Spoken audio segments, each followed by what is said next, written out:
La Revolución Mexicana fue la segunda revolución social y política del siglo XX, que inició en 1910 y terminó oficialmente en 1917, con la promulgación de la Constitución de 1917.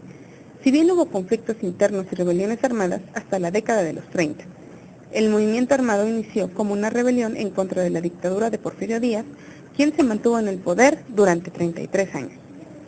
La Revolución Mexicana fue el movimiento social de mayor envergadura en el mundo latinoamericano y uno de los más importantes del mundo occidental por su magnitud y violencia. La Revolución Mexicana, que comenzó como un cuestionamiento al régimen autoritario de Porfirio Díaz, terminó sacudiendo todos los órdenes de la sociedad. Luego de ella nada permaneció como antes.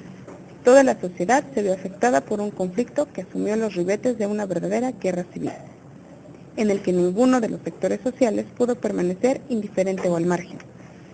Luego de ella, México consiguió salvar la brecha entre la violencia revolucionaria y la institucionalización, construyendo un orden que haría posible la estabilidad política y la modernización dentro de un nuevo marco de ideales y de propósitos, con un nuevo y mucho más amplio grupo de participantes en el sistema político.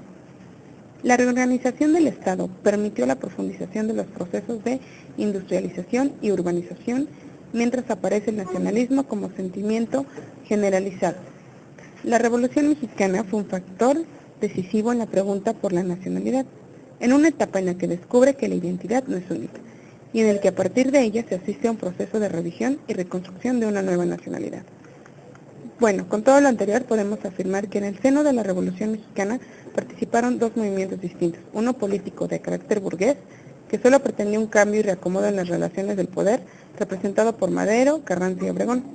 Este movimiento demandaba sufragio efectivo y no reelección, libertad de prensa, elecciones libres, libertad municipal, restablecimiento de la ley y el orden, bueno, en suma democratizar la vida política del país, sin trastocar a fondo la estructura social que resultaba en una profunda, injusta e intolerable desigualdad social.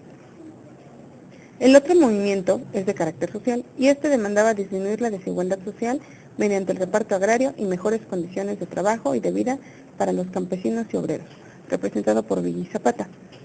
Estas diferencias ideológicas e intereses de las distintas fuerzas revolucionarias, carrancistas, obregonistas, villistas y zapatistas, provocaron que después de la caída de Huerta se separaran y lucharan entre sí para tratar de lograr sus objetivos. Y en este caso seguiría la lucha entre estas facciones revolucionarias, carrancistas contra zapatistas y contra villistas, y después obregonistas contra carrancistas.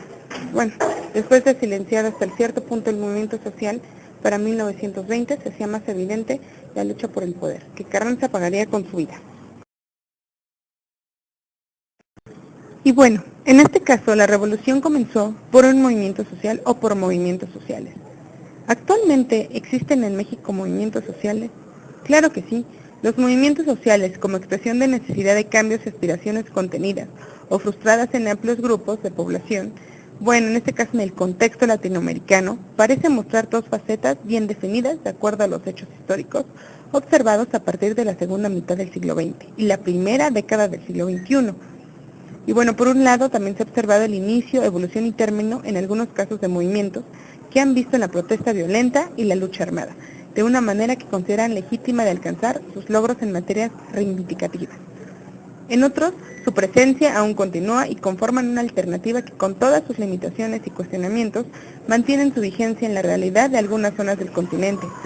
Pero además se aprecia la positiva evolución de antiguos y el florecimiento de nuevos movimientos sociales que han planteado estrategias mucho menos agresivas en la consecución de sus objetivos, siendo quizás hasta más efectivas en cuanto a resultados desde el punto de vista del bienestar. Respecto de esto último, y concluyendo, de hecho, un gran número de organizaciones que quizás no caen bajo la denominación de movimiento social, propiamente, tal si se exige la protesta en su definición.